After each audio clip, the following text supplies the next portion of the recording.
Good evening. I'm Liz Teedy, and I'm going to be reading The Masque of the Red Death by Edgar Allan Poe. The Red Death had long devastated the country. No pestilence had ever been so fatal or so hideous. Blood was its avatar and its seal, the redness and the horror of blood. There were sharp pains and sudden dizziness, and then profuse bleeding at the pores with dissolution. The scarlet stains upon the body, and especially upon the face of the victim, were the pestban which shut him out from the aid and from the sympathy of his fellow men.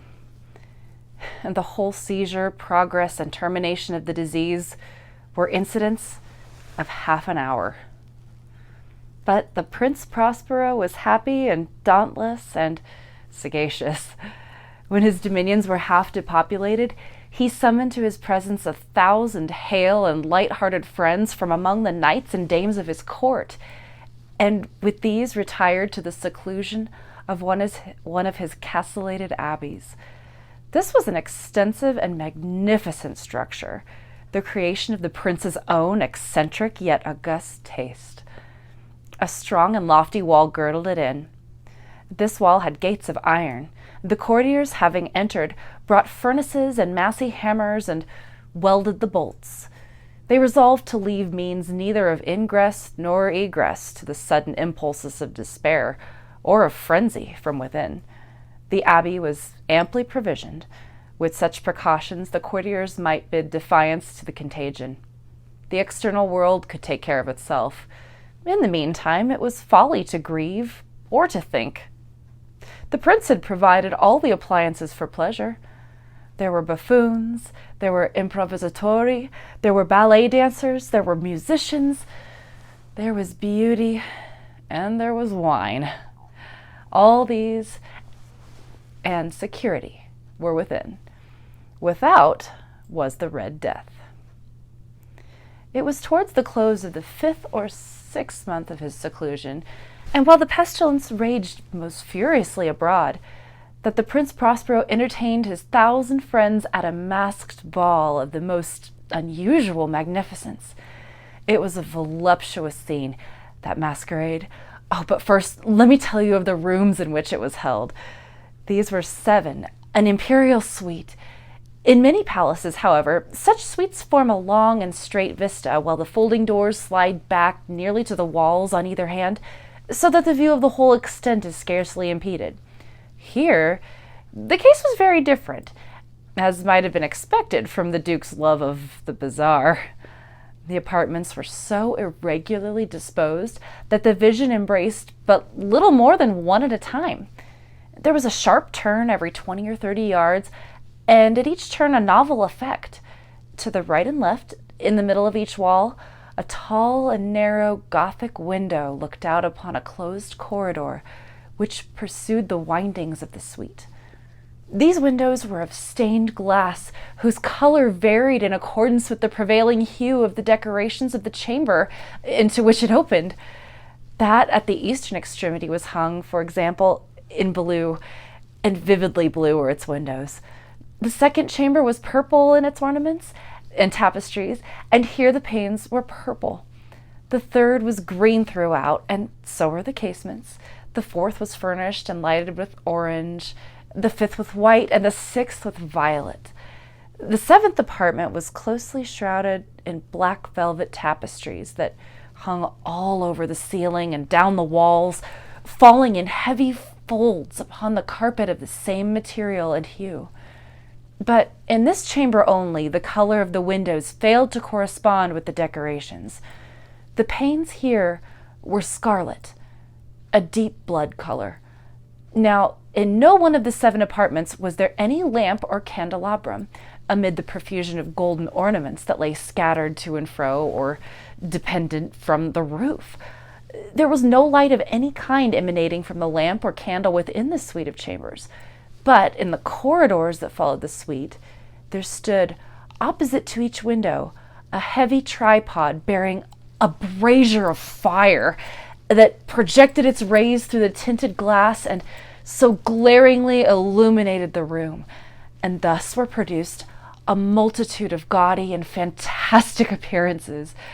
But in the western, or the black chamber, the effect of the firelight that streamed upon the dark hangings through the blood-tinted panes was ghastly in the extreme, and produced so wild a look upon the countenances of those who entered that there were few of the company bold enough to set foot within its precincts at all. It was in this apartment also that there stood against the western wall a gigantic clock of ebony. Its pendulum swung to and fro with a dull, heavy, monotonous clang, and when the minute hand made the circuit of the face, and the hour was to be stricken, there came from the brazen lungs of the clock a sound which was clear and loud and deep and exceedingly musical, but of so peculiar a note and emphasis that at each lapse of an hour the musicians of the orchestra were constrained to pause momentarily in their performance to hearken to the sound. And thus the waltzers perforce ceased their evolutions, and there was a brief disconcert of the whole gay community. And while the chimes of the clock yet rang, it was observed that the giddiest grew pale, and the more aged and sedate passed their hands over their brows as if in a confused reverie or meditation. But when the echoes had finally ceased, a light laughter at once pervaded the assembly. The musicians looked at each other and smiled as if their own nervousness and folly, and made whispering vows to each other that the next chiming of the clock should produce in them no similar emotion. And then, after the lapse of 60 minutes, which embraced 3,600 seconds of the time that flies, there came yet another chiming of the clock, and then were the same disconcert and tremulousness and meditation as before. But, in spite of these things, it was a gay and magnificent revel. The tastes of the Duke were peculiar. He had a fine eye for colors and effects, and he disregarded the decor of mere fashion. His plans were bold and fiery, and his conceptions glowed with barbaric luster. There are some who would have thought him mad. His followers felt that he was not.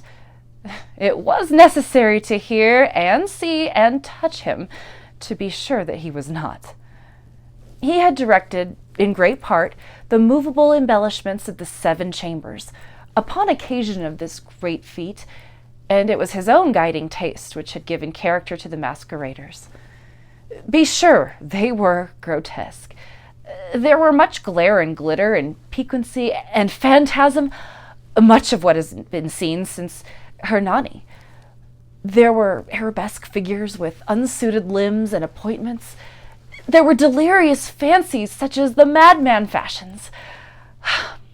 There were much of the beautiful, much of the wanton, much of the bizarre, something of the terrible, and not a little of that which would have excited disgust. To and fro in the 7 chambers there stalked, in fact, a multitude of dreams, and these, the dreams, writhed in and about taking hue from the rooms and causing the wild music of the orchestra to seem as the echo of their steps. And anon there strikes the ebony clock which stands in the hall of the velvet, and then, for a moment, all is still, and all is silent, save the voice of the clock. The dreams are stiff frozen as they stand, but the echoes of the chime die away. They have endured but an instant, and a light, half-subdued laughter floats after them as they depart. And now again the music swells, and the dreams live and writhe to and fro more merrily than ever, taking hue from the many-tinted windows through which the stream of the rays of the tripods. But to the chamber which lies most westwardly of the 7, there are now none of the maskers who venture, for the night is waning away, and there flows a ruddier light through the blood-colored panes. and the blackness of the sable drapery appalls. And to him whose foot falls upon the sable carpet, there comes from the near clock of ebony a muffled peal, more solemnly empathetic than any which reaches their ears who indulged in the more remote gaieties of other apartments. But these other apartments were densely crowded, and in them beat feverishly the heart of life, and the revel went whirringly on until, at length, there commenced the sounding of midnight upon the clock. And then the music ceased, as I have told, and the evolutions of the waltzers were quieted, and there was an uneasy cessation of all things as before. But now there were 12 strokes to be sounded by the bell of the clock, and thus it happened, perhaps, that more of thought crept with more of time into the meditations of the thoughtful among those who revelled, and thus, too, it happened, perhaps, that before the last echoes of the last chime had utterly sunk into silence, there were many individuals in the crowd who had found leisure to become aware of the presence of a masked figure which had arrested the attention of no single individual before. And the rumor of this new presence having spread itself whisperingly around, there arose at length from the whole company a buzz or murmur, expressive of disapprobation and surprise, then finally of terror, of horror, and of disgust. In an assembly of phantasms such as I have painted, it may well be supposed that no ordinary appearance could have excited such a sensation. In truth, the masquerade license of the night was nearly unlimited, but the figure in question had out-Heroded Herod, and gone beyond the bounds of even the prince's indefinite decorum. There are chords in the hearts of the most reckless which cannot be touched without emotion. Even with the utterly lost, to whom life and death are equally jests, there are matters of which no jest can be made. The whole company, indeed, seemed now deeply to feel that in the costume and bearing of this stranger neither wit nor propriety existed. The figure was tall and gaunt, and shrouded from head to foot in the habiliments of the grave. The mask which concealed the visage was made so nearly to resemble the countenance of a stiffened corpse that the closest scrutiny might have difficulty in detecting the cheat. And yet all this might have been endured, if not approved, by the mad revelers around, but the murmurer had gone so far as to assume the type of the Red Death. His vesture was dabbled in blood, and his broad brow, with all the features of the face, was besprinkled with the scarlet horror. When the eyes of Prince Prospero fell upon this spectral image, which, with a slow and solemn movement, as if more fully to sustain its role, stalked to and fro among the waltzers, he was seen to be convulsed, in the first moment with a strong shudder, either of terror or distaste, but in the next, his brow reddened with rage. "Who dares," he demanded hoarsely of the courtiers who stood near him, "who dares insult us with this blasphemous mockery? Seize him and unmask him, that we may know whom we have to hang at sunrise from the battlements." It was in the eastern or the blue chamber in which stood the Prince Prospero as he uttered these words. They rang throughout the 7 rooms loudly and clearly, for the prince was a bold and robust man, and the music had become hushed at the waving of his hand. It was in the blue room where stood the prince, with a group of pale courtiers by his side. At first, as he spoke, there was a slight rushing movement of his group in the direction of the intruder, who at the moment was also near at hand, and now, with deliberate and stately step, made closer approach to the speaker. But from a certain nameless awe from which the mad assumptions of the murmur had inspired the whole party, there were found none who put forth a hand to seize him, so that, unimpeded, he passed within a yard of the prince's person, and while the vast assembly, as if with one impulse, shrank from the centers of the rooms to the walls, he made his way uninterruptedly, but with the same solemn and measured step which had distinguished him from the first, through the blue chamber to the purple, through the purple to the green, through the green to the orange, through this again to the white, and even thence to the violet, ere a decided movement had been made to arrest him. It was then, however, that the Prince Prospero, maddening with rage and the shame of his own momentary cowardice, rushed hurriedly through the 6 chambers, while none followed him on an account of the deadly terror that seized upon all. He bore aloft a drawn dagger, and had approached in rapid impetuosity to within 3 or 4 feet of the retreating figure, when the latter, having attained the extremity of the velvet apartment, turned suddenly and confronted his pursuer.